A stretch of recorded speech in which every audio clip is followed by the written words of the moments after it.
Good morning, Mr. Secretary, dear Marco.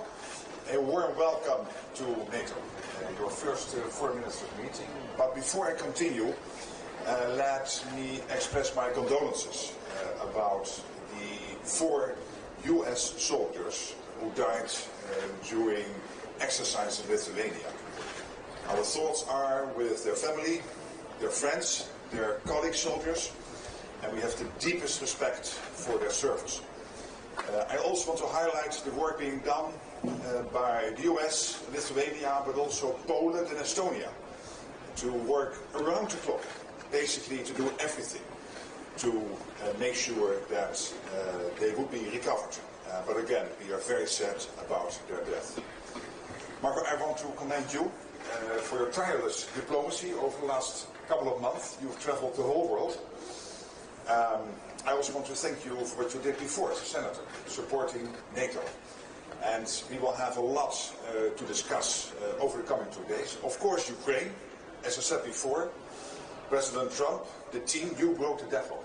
You started a process of negotiations with our full support to bring the Ukraine war to a lasting, to a durable peace. And in the meantime, the Europeans are stepping up, providing a lot of military support to Ukraine, and we have seen the latest numbers coming in that overall NATO allies have provided in the first 3 months over $20 billion in support to Ukraine to make sure they can stay in the fight as long as it continues.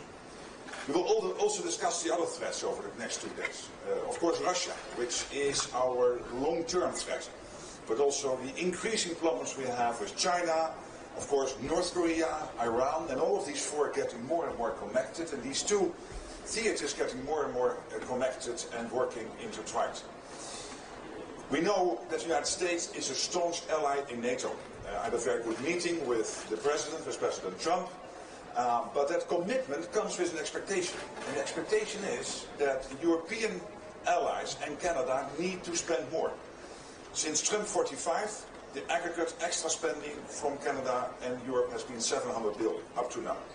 But when you look at the hundreds of billions of euros / dollars now rolling in the last couple of months, this is probably the biggest surge in defense spending we have seen in Canada and Europe since the Cold War, since the Berlin Wall came down. So that is good news, but still we need to do more.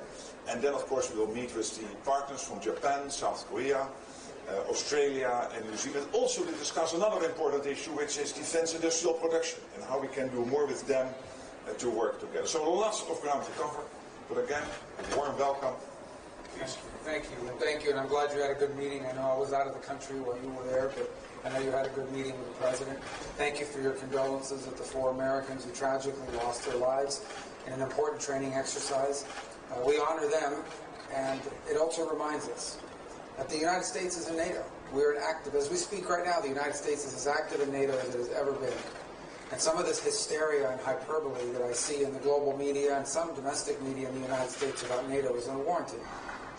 President Trump's made clear he supports NATO. We're going to remain in NATO. He's made clear, but our first ambassador that got out of the United States Senate is our ambassador to NATO, who joins us here today on his first day, on his first hour on the job. So all of that is a testament to it. But we want NATO to be stronger.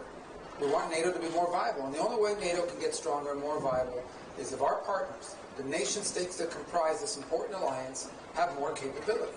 This is a collection not just of partners and allies, but of advanced economies, of rich countries who have the capability to do more. We understand that's a trade-off. We have to do it every single year in our country. I assure you that we also have domestic needs.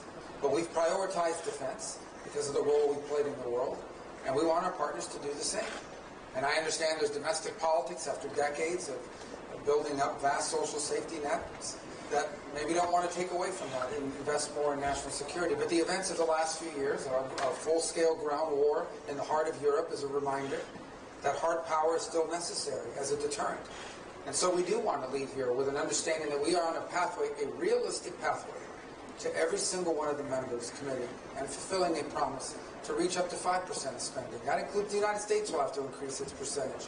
Because if the threats truly are as dire as I believe they are, and the members of this alliance believe they are, then that threat has to be confronted by a full and real commitment to have the capability to confront these things, to confront them. And that's been the message President Trump had in his first administration, and it's the one he brings into this one. He's not against NATO. He is against a NATO that does not have the capabilities that it needs to fulfill the obligations that the treaty imposes upon each and every member state.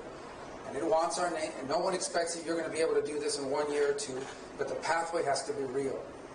This is a hard truth, but it is a basic one that needs to be said now.